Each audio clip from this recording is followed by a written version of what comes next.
Welcome back to the 12th session of the Unlocking Human Potential.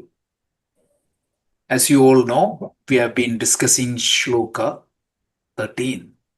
Actually, we spent 2 days, and today we wish to conclude that Shloka and move on. So let's pick up the thread and what we have been discussing in the last couple of classes. They are the most foundational basics in Advaita Vedanta. If you have that basics very clear, it'll be easy to understand Upanishads or Bhagavad Gita or any such scriptures. So we will always start by grounding where exactly we are in the second chapter. We are in the second topic, which covers from Shloka 11 to 25. And this is the topic where Krishna discusses who am I, what am I, what is my true nature, what is the difference between the perceived I and the real I. So he started his whole discussion by saying that Pandidaha na anushojanti. That is the whole idea. Pandita means Atma Vishayaha Buddhihi, the one who knows himself, the one who understands who he is, what is his real nature. He don't get into perpetual sorrow. And even the greatest fear for an individual, which is the fear of death, is not going to affect this person. Naturally, all of us would think is that person is going to be like a stone or somebody with emotions, or he is so cruel.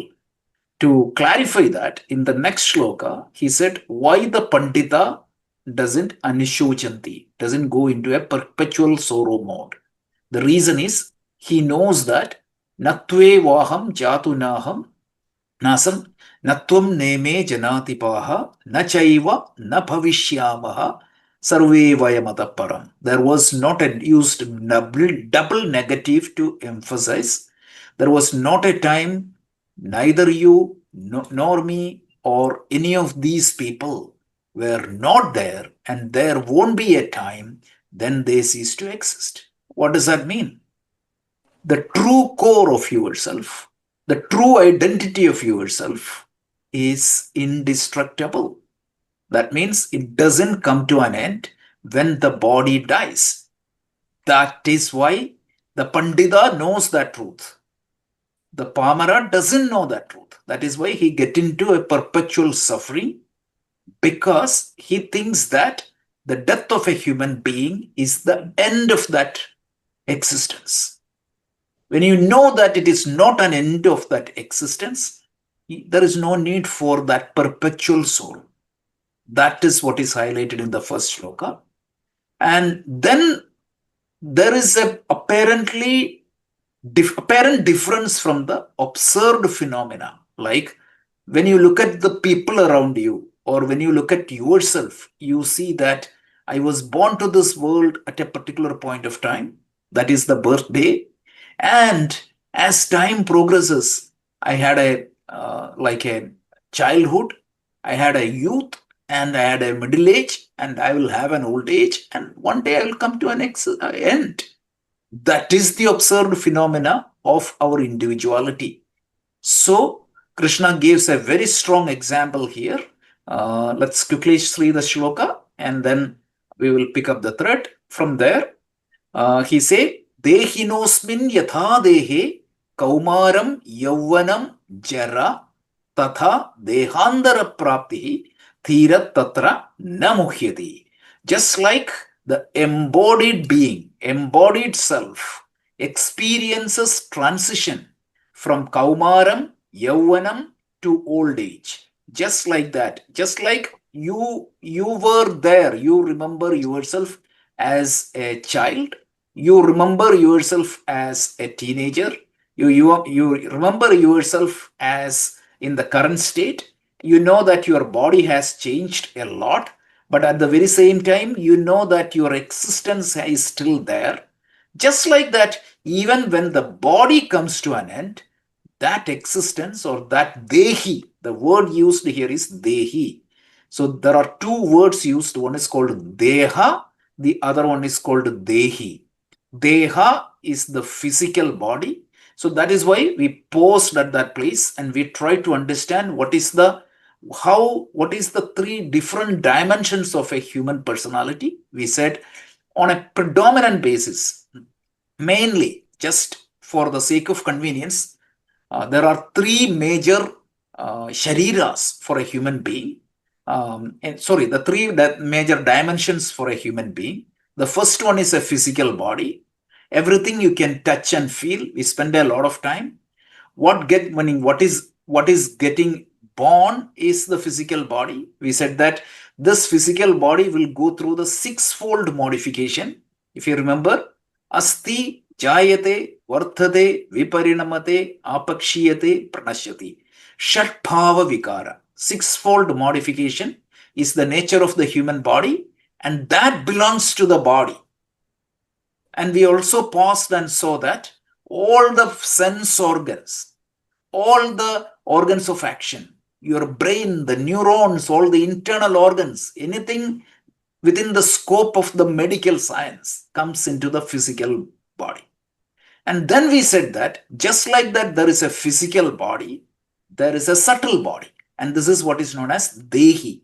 In this shloka, the word dehi refers to the subtle body and the deha refers to the physical body. The subtle body, meaning the beginning of the subtle body, is not the beginning of the physical body.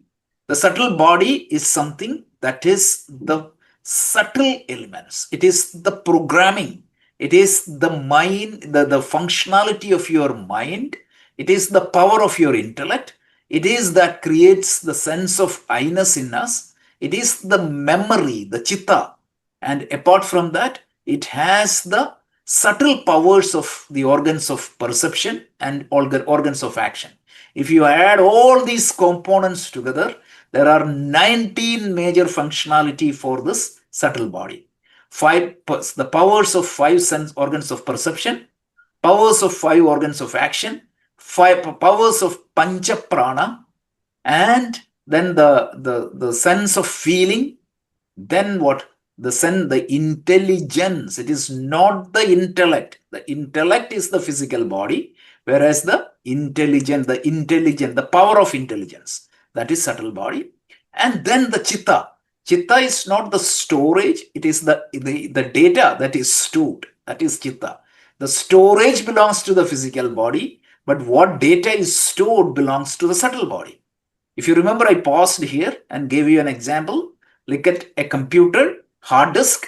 The hard disk belongs to the physical hardware, whereas the data is the software. So to illustrate that concept, I said like you take a hardware with 2 TBs of storage, store one person's entire life history in video into that hard disk, and try to weigh the hard disk before and after. You won't see any difference because you've added the entire life of a person, but still there is absolutely, you copied 1 terabyte of data, but the addition of that 1 terabyte of data doesn't include even not even a subtle change in the weight of the hard disk. That explains the difference between the actual chitta versus the brain that stores the data. So this is the physical body and the subtle body. And also we talked about reincarnation, because what happens at the time of death is, according to the rule of karma, what happens? The subtle body will move to a new physical body. When the physical body comes to an end, you are not coming to an end. You, not only the true you, even the subtle body is not coming to an end. And the subtle body will transmigrate to a new physical body according to the rule of dharma. And here also we paused and we said that, other religions negates the reincarnation or the survival of the entity, some entity after the death. We took their own scriptures and identified that every religion in the world, without exception, believes that some entity survives the death. The only difference is what exactly is the entity survives the death and what is the gati or the root or the next steps of that entity. Christianity and the Islam, the Abrahamic religions believe that the soul survives the death, the human soul. And we said, what happens to the soul? It won't take a new body immediately. It will be in a suspended state till the day of judgment. And on the day of judgment, a new body will be given. And with that body only, they are going to hell or heaven. So even Christianity and Islam and every Abrahamic religion talks about what? Some transmigration. So we all talked about that. And we said that how the transmigration happens, we said we talked about the law of karma, and we said we were going to talk about the law of karma a little bit later or in detail to understand. But for the time being, understand that the hardware and the software, and when the hardware comes to an end, the software will not come to an end. The software will transmigrate. And what gives the personality of a human being is that subtle software, right? That is very important. See, this programming, the programming you see in a being, it is the subtle body. Is that only limited to human being? No. Even a single cell or amoeba, even the amoeba has the programming. Its DNA is programmed. Even it has only one cell, but within that one cell, some programming is there.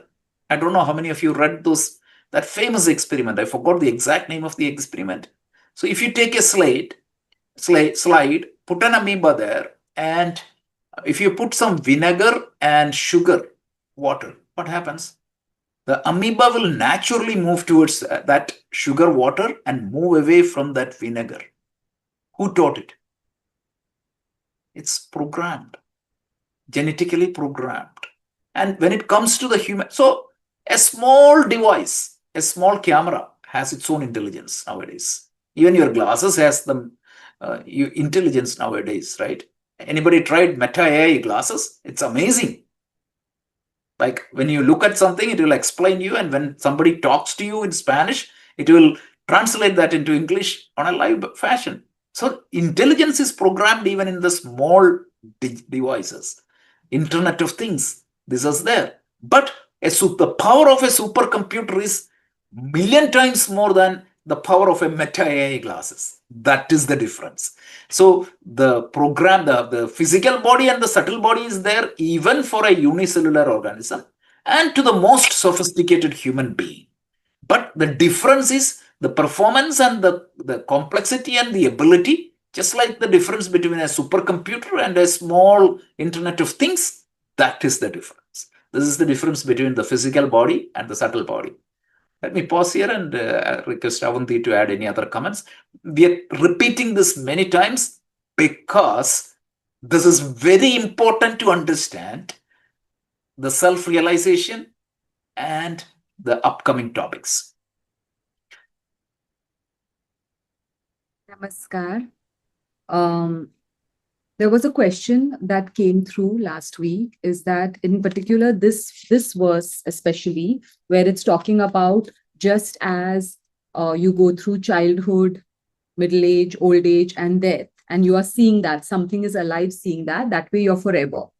So there was a question which said, but yeah, my intelligence or intellect, those words are very hugely confused. We'll unravel them through the upcoming classes. But I can see, I know I was a child, I know I was a youth, I know I'm in middle age, I know I'll be old. So I clearly know that part of me which is observing these phenomenons, so you have to understand that is why we're taking so much time with this particular chapter and these 2-3 words, 10 verses, you could say, is because Krishna keeps splitting. And Rajesh ji had a very big problem with this because many commentaries that are there in the spiritual lobbies right now completely confuse. Like some commentaries are saying that the Atma is moving. Some commentaries don't even know what is moving. So, and maybe they know what is saying, but the way they've explained it, it's not proper. So that is why we've taken time. So in this particular verse, you can say Krishna is clearly talking. So when he talked about never has there been a time when you were not there, I was not there, and these other people who you're afraid to kill will not be there. He's talking about the eternal Atma that is always there. That Sanjay ji had picked up last time, that nothingness or that everythingness. He's talking about that you are always there. And then when he's talking about this transmigration that is happening, especially in this, just as you go through childhood, middle age, old age, all of this, he's talking about the transmigration of what we are just discussing, what Rajesh ji just went over, the subtle body. So please understand the difference. I will give two examples. When we say, we all know that during different seasons, fish transmigrate, correct? They transmigrate across oceans, across countries, across continents. So the water that they are transmigrating in, the medium that they are transmigrating is one. Relate that to Atma. In that water, relate the fish to the subtle body. It's going from one position, one location, one circumstance to a completely different location, circumstance. Why? Because at this particular point, this particular ambience, this particular location is not suitable. The weather is not suitable for it to live and survive, but it has to live. So it transmigrates. So it's a very good example to see that Atma, that ocean is everywhere, that Vyapi, Sarva Vyapi, it's everywhere. So the Atma cannot leave the body and go anywhere. It is everywhere. What can move from one point to another, please understand this, is something that is not in the other place. So if I'm here and I want to come to New Jersey, I can come to New Jersey. But so that's how we have to explain this, is that Atma is everywhere, it cannot. When somebody dies, we say, uske Atma ke liye shanti karo, shanti puja karte hain. So what they mean is this subtle body, but they just loosely say Atma. So then they feel, oh, Atma is coming out of the body and Atma is going. Another example is electricity. Electricity is everywhere. Today, this bulb that is shining on me, if it fuses, that bulb is no longer working, but the electricity is still present. I get a new bulb, I connect the bulb to the socket, and there is light again. Same way, when we die, Atma is everywhere. So when we explain it to little children, we go down to the point of saying, Atma is in this body that is talking. Atma is in the body that will tomorrow die. Atma will also be in the ash when the body is burnt. Atma is everywhere, and that Atma we are. But that subtle body is keeping on transmigrating. Another transmigration is bird. Same thing. When a bird transmigrates across continents for weather reasons, season reasons, it's the same thing. The air is everywhere. It is a medium. That medium allows that transmigration of the bird. Same way, Atma that we are is everywhere. It is Sarva Vyapi. In that medium, our soul keeps, soul is again, we don't like to use the word, but that subtle body is keeping on hopping from one body to another. Every time the subtle body makes contact with that Atma fully, we experience life. Just as when electricity contacts the bulb, there is light. When Atma contacts the subtle and gross body, we see a manifested life. So that is something very, very important to understand. But I think with this verse, we have kind of explained properly the difference. If there is any more question, please feel free to ask. The difference that was being asked in that question was, I can see it, but then you can't see when you're fast asleep. Okay, you can see your Jagrut Avastha. You can see your Swapna Avastha for some time, for some period. But can you see your Sushupti? Can you see your deep dream state? You cannot. What is there? What is that presence that can see it? And you can get up in the morning and say, I had a wonderful sleep. That is that witness consciousness, which is very different from the intellect and intelligence that we are saying sees the childhood, old age, middle age. So please understand this difference. Continuously, there will be a split between the subtle body, which is relatively more permanent than the physical body. Physical body is this one lifetime, finish. It goes, it goes. There's nothing more to it. And then there is that permanent Atma that resides forever in this universe, forever and ever. How this started, when that started, these questions are going to come up for sure. You will not know until you experience self-realization. We will not understand why Turiya state has come down to these three states of consciousness until we ourselves are in Turiya. You'll say there are many realized masters who talk about it, but doesn't it sound like garble to us? They're all concepts. We get lost in the concept, but until we experience it ourselves, we will not know what exactly is this fourth state. We'll just get pointers, we meditate on that, and hopefully we can come to that. Right. Sorry. Okay. Okay. So now we talked about the physical body, Sthula Sharira. We talked about the subtle body, which is the Sukshma Sharira. And when people loosely refer as soul, the closest match is subtle body. It's very important. And I'll talk about the reason for one confusion a little bit later. But let's talk about the third dimension. So imagine there is a computer hardware, best hardware in the world. There is a software which can makes the computer extremely useful, which gives the computer its personality and purpose. A word processing software can definitely make it eligible for editing. A Python editor can help you to create program. A compiler can help you to compile the program. A graphics CapCut can help you to edit videos. So the software in the computer gives the purpose and the personality and the way it behaves. Absolutely. And without the hardware, the software will not function. And without software, hardware is useless. But again, even if you have the hardware, even if you have the software, there is a third factor that requires for the computer to function. This is a very logical conclusion. And Vedanta comes and tells you that X factor, which makes the hardware, which is the physical body, and the software, which is the subtle body, function, is some X factor, and that X factor is referred as Chit. Chit, not the Chit we talked earlier. This is Chittam. Chittam is slightly different. Chittam means consciousness. So here, what Vedanta is saying is that the fundamental dimension of a human personality is consciousness. It doesn't have a physical form. It doesn't have a subtle form, but because of which the physical body functions and the subtle body functions. And it is important for us to make a pause and try to understand the difference between what the neuroscience calls as consciousness versus what Vedanta calls as consciousness.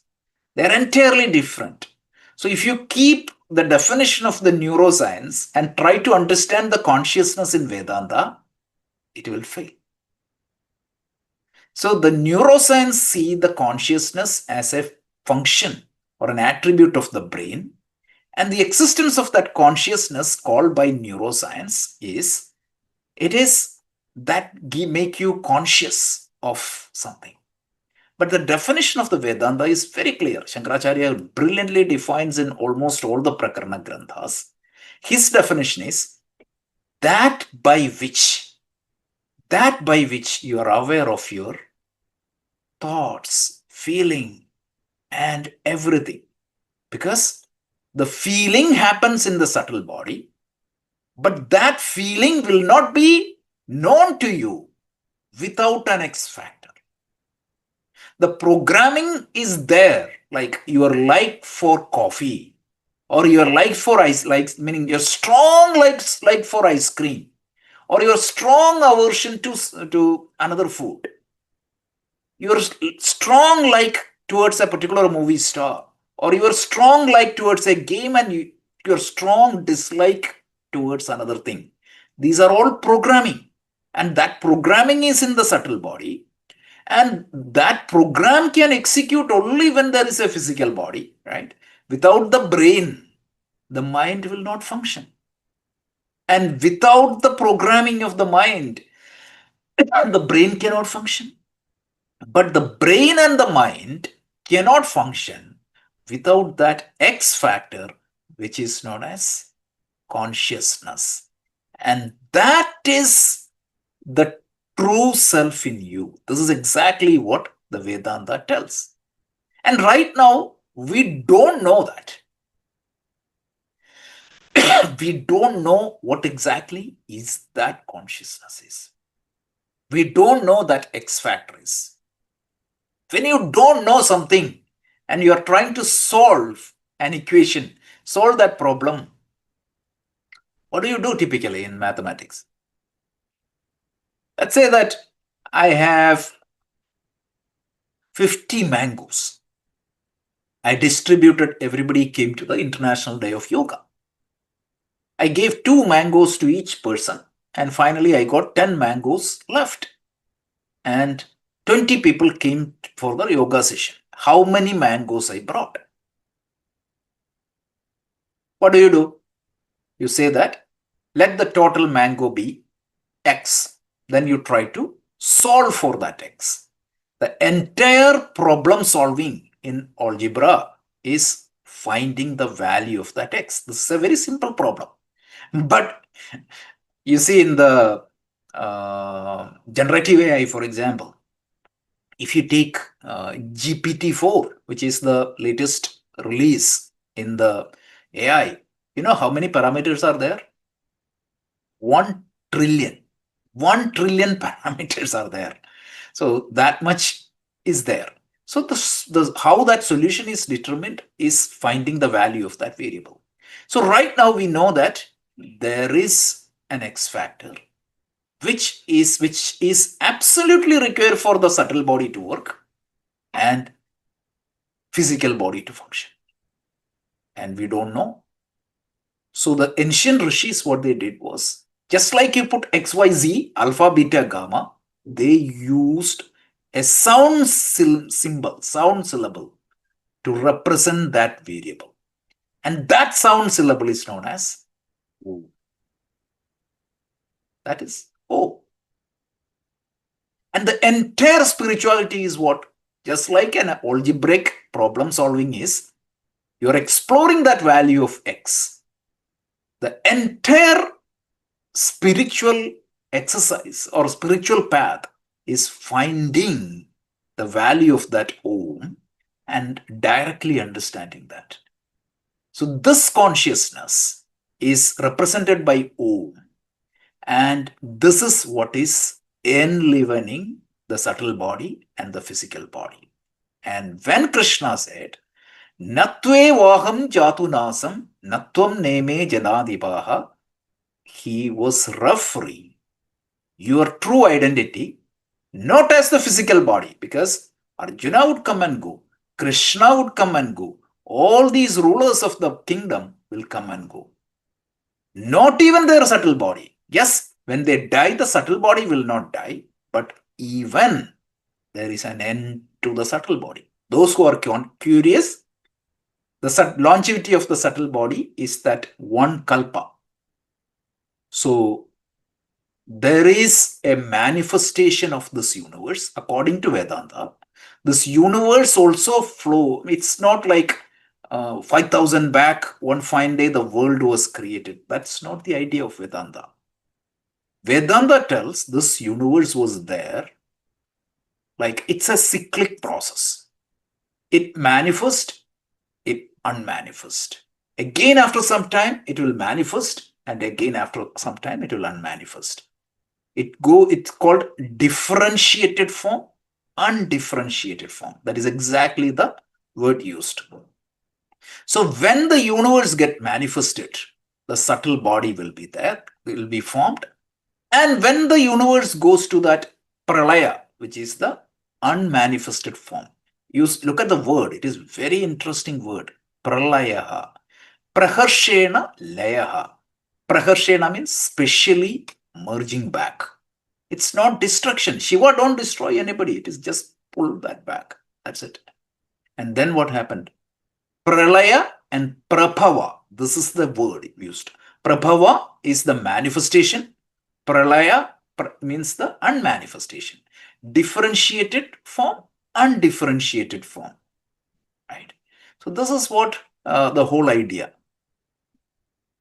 So this is the so when the universe goes to that unmanifested form, the subtle body also will come to an end. And when the universe gets manifested, the subtle body gets manifested. Now the question is, if the subtle body gets unmanifested form, what exactly continues between these cycles? All the karmic credits I have, is that going to come to an end? Or all the karmic debts I have, debts I have, is that going to come to an end? Absolutely not. So when the subtle body comes to an end, something else survives. And that body is known as Karana Sharira. Karana Sharira. It is called causal body. Causal body will, it's like, let's say that even your hardware is coming to an end. Even the software cannot survive. You can extract that as a zip, like a very short, small form, keep it there. And when you have a new software solution, you can unbundle it and install it. That is the idea. And this is the only relevance of subtle body mainly. And there is a little bit more complication to that, but we don't need to understand that. So the three bodies, physical body, subtle body, causal body. Causal body is that which takes the karmic footprints in an unmanifested form and take that to the next cycle. This is called subtle body. Anyway, sorry, causal body. Now we don't need to worry about that. But for our discussions, we just need to understand physical body and subtle body. What I was trying to say is that the physical body has a longevity of up to 120 years. Subtle body may have billions of years. And causal body may have trillions or even the higher numbers of that. But everything will come to an end. But the Atma, the underlying reality, will not come to an end. It is always going to be there. There won't be any destruction. Another thing is that the physical body is subjected to change. Shatbhava Vikara. Subtle body is subjected to change. Causal body is subjected to change. But for Atma, there is absolutely no change. Nirvikaraha. This is the Ekaha, Adhyutiyaha, Nirvikaraha Atma. And this is the consciousness. Now, there is one more question. How many Atmas are there? How many physical bodies are there? As many people are there, that many physical bodies there. How many subtle bodies are there? It could be a little bit more than the physical body, because some may not have manifested yet as the physical body, but again infinite. How many causal bodies are there? Little bit more than the subtle body even, but it is infinite. But how many Atmas are there? There is only one Atma. So what does that mean? The consciousness in you and the consciousness in me, it is exactly the same. Now you may ask, why you don't understand my thoughts? Why you are behaving differently than myself? See, I told you that example. The same supercomputer, L Lapiton, that is the supercomputer I was talking earlier. Like if all the human beings work for 7 years, every human being in the planet work for next 7 years, that type of work it can do in 1 second. That type of supercomputer and a small internet of thing, like a small device, both functions, both has hardware, both has software, and both needs electricity to function. The power and the manifestation of the supercomputer cannot be even compared with the power and the manifestation of that small device. Yet, we know that the underlying power, underlying reality, or that which makes both the supercomputer and the smallest webcam function is the electricity. And how many electricities are there? There is only one electricity. So why don't you feel the same as me? The answer is, I don't feel your thought. I don't feel your body because of the limitations of the nervous system. How much I can know? Only where my nerve takes, nothing more. And what my mind is programmed is totally, one computer is programmed for traffic control system, whereas the other computer is programmed for invoice processing. You cannot argue that the same electricity is empowering both the computer, so why don't it behave same? Absolutely it won't. One device plays rap music, whereas the another device plays classical music. It is the same electricity that functioning, enlivening these two devices. But depending upon the physical body, depending upon the subtle body, your capability, your ability to feel, think, act, everything will be different. But the underlying reality of everything is the consciousness. This is the discovery of that consciousness. Removing your identity. I would not say removing, because removing that identity is very bad. You cannot live. Some people say that kill your ego to get into self-realization. If the ahankara is gone, it's a medical condition. It is not ahankara removing the ahankara. It is just having that larger awareness. Right? So identifying with that larger dimension of yourself, from that limited I to that larger I, that is what is self-realization. Who is Pandita? Pandita doesn't have anything different than you and me. They will have the same 2 ears, they will have the same 2 hands, they will eat food, they will sleep, they will laugh, they will go to a movie, everything. The only difference is that I think myself as physical body. A little bit evolved people may think that I am the subtle body, like, and identify that. But a self-realized master will identify himself or herself with Atma. This is the third dimension of the.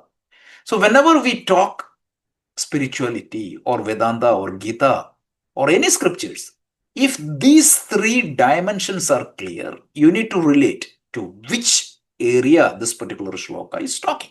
So this particular shloka is talking about the physical body and the subtle body, which we will see in a minute. But let me pause and request Avanti to add any comments on the consciousness. This topic is going to be, what is that consciousness? We are going to see from shloka 15 to 25 in detail. There are different dimensions of this consciousness is explained. Atma Nityaha, Atma Satyaha, Atma Sarvagataha, all those things are going to come. But a brief overview of that consciousness, we will see. What we saw now. Yeah. So again, what I want to remind everybody is that we are studying the Bhagavad Gita. Okay. I know many of you have been with Rajesh Ji for many years and have studied some astounding texts. But when you all touch the Bhagavad Gita, just remember that you have to distill it in your own mind so to the fundamental level that it just allows us to live our life as best we could. I was listening to one Bhagavad Gita teacher, Nagar or somebody, very, very advanced teacher, very practical teacher. And he was just saying that Upanishads and all are there and very nice, but you have to graduate naturally to them.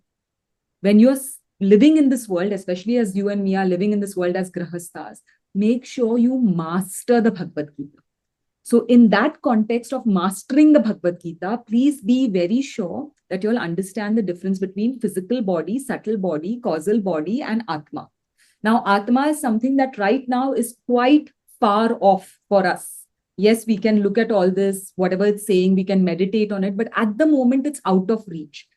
the causal body, as Rajesh ji said, is too complex. That's why we've at this stage left it out purposefully from the text. Even we haven't mentioned. In fact, there's a note, undernote, that says we won't be talking much about it. So as Gita Upasaks and as Grahastas and as people working in this world, we have to deal very consciously with the subtle body, especially. Because like we keep saying, the physical body will be burnt immediately. You're not going to get the same physical body. We have no control about which body we're going to get. But what we are going to carry in our suitcase from this life to the next life is going to be the manas, the buddhi, and yes, all the desires and all which fall into the causal body, the vasanas. So to pay attention to that. And Bhagavad Gita will exactly teach us how to use the mind and intellect to act with the body so that what we are carrying forward is of higher quality, lesser, to eventually reach that fourth state of Turiya. So very important to understand that. Upanishads are vast. Bhagavad Gita has been distilled for us. That's why at the end of each chapter, it keeps reminding us that Bhagavad Gita is the Upanishads, but in a way that we can practically use it.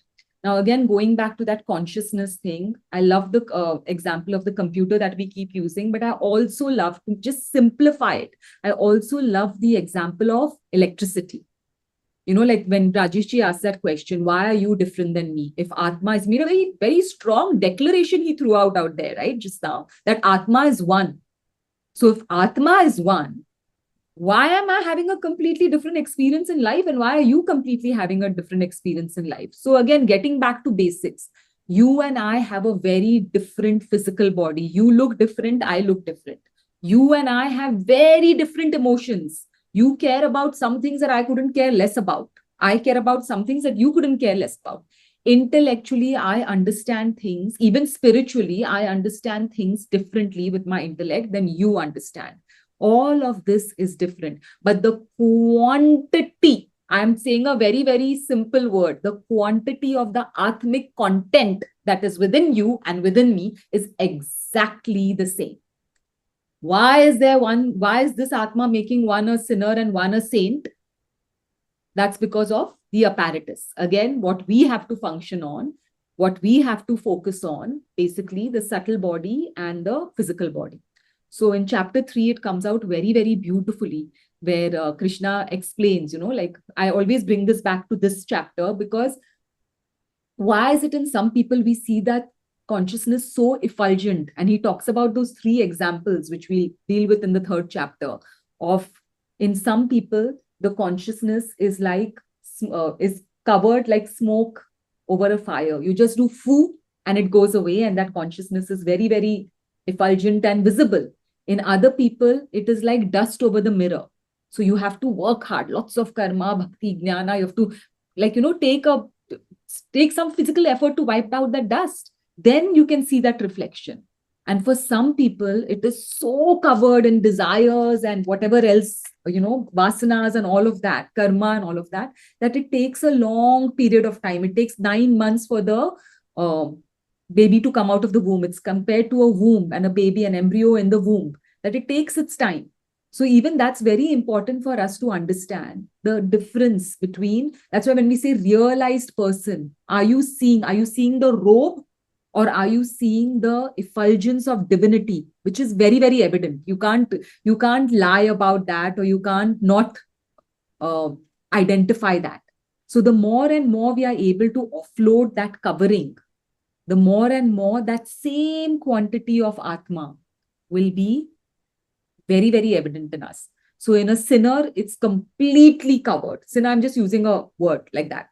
You know, it's completely covered. So you can't see it. You're like, how? Like, suppose if you take Duryodhana, how can I see good in this person? But there is that. How can I see that divinity in that person? But it's covered.